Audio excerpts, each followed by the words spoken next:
Mga kababayan, naisip mo na ba paano kung si Benigno Ninoy Aquino Jr. ang nanalo bilang Pangulo ng Pilipinas laban kay Ferdinand Marcos? Dahil hindi ito nangyari sa aktual na kasaysayan, ito ay isang alternate history scenario. Noong dekada 70, si Ninoy ay kinilalang pinakamatinding karibal ni Marcos sa politika. Matalino, mahusay magsalita at may karismang pambihira. Marami ang naniniwala na siya ang susunod na Pangulo. What if si Ninoy Aquino ay nakatakbo sa halalan, nanalo laban kay Ferdinand Marcos at naging Pangulo ng Pilipinas? Ano kaya ang kalagayan ng bansa natin ngayon? Noong 1972, isang makasaysayang taon sa Pilipinas. Ito ang taon kung kailan idineklara ang martial law sa Pilipinas at nagbigay daan sa isang matinding pagbabago sa kasaysayan ng bansa. Ngunit paano kaya kung si Benigno Ninoy Aquino Jr. ay nakatakbo sa 1969 na halalan at nanalo laban kay Ferdinand Marcos? Ano kaya ang nangyari sa bansa kung siya ang naging Pangulo bago magbatas militar?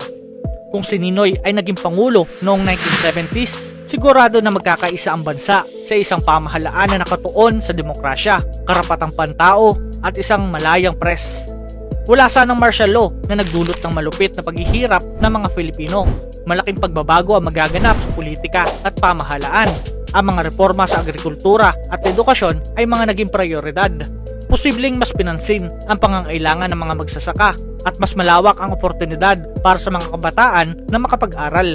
Sa usapin ng kapayapaan at seguridad, tiyak na pinili ni Ninoy ang non-violent approaches. Baka mas naging matagumpay ang mga negosasyon sa mga rebeldeng grupo at hindi nagkaroon ng mga malulupit na labanan tulad ng mga nangyari sa panahon ng martial law.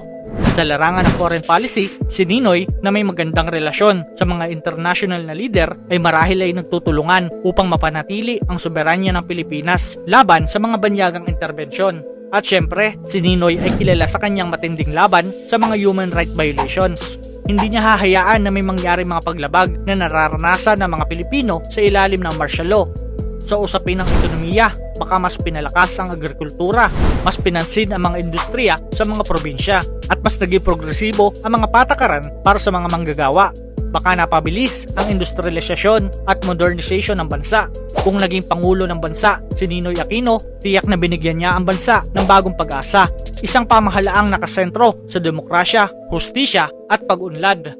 Isang pamahalaan na may malasakit sa bawat Pilipino. Mas okay kaya kung si Ninoy ang naging Pangulo noong panahon ng martial law? I-comment mo nga, yes or no.